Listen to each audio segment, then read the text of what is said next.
وعباد الرحمن الذين يمشون على الأرض هونا وإذا خاطبهم الجاهلون قالوا سلاما والذين يبيتون لربهم سجدا وقياما والذين يقولون ربنا اصرف عنا عذاب جهنم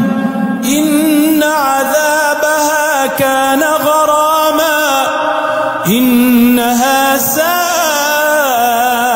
مستقرا ومقاما والذين إذا أنفقوا لم يسرفوا ولم يقتروا وكان بين ذلك قواما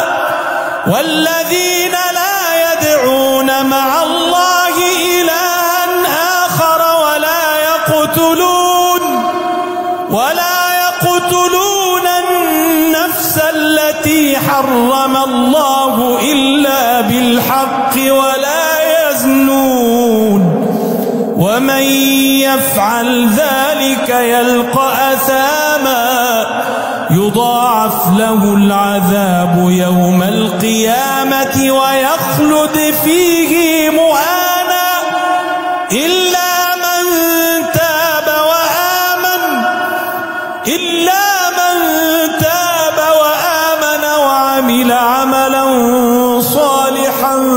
فأولئك يبدل الله سيئاتهم حسنات وكان الله غفورا رحيما ومن تاب وعمل صالحا فإنه يتوب إلى الله متابا والذين لا يشهدون الزور وإذا مروا باللغو مروا كراما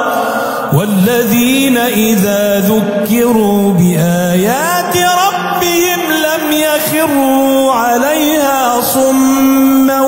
وعميانا والذين يقولون ربنا هب لنا من أزواجنا وذرياتنا قرة أعين واجعلنا للمتقين إماما أولئك يجزون الغرفة بما صبروا ويلقون فيها تحية وسلاما خالدين فيها حسنت مستقرا ومقاما قل ما يعبأ بكم ربي لولا دعاؤكم فقد كذبتم فسوف يكون لزاما وعباد الرحمن الذين يمشون على الأرض هونا وإذا خاطبهم الجاهلون قالوا سلاما والذين يبيتون لربهم سجدا وقياما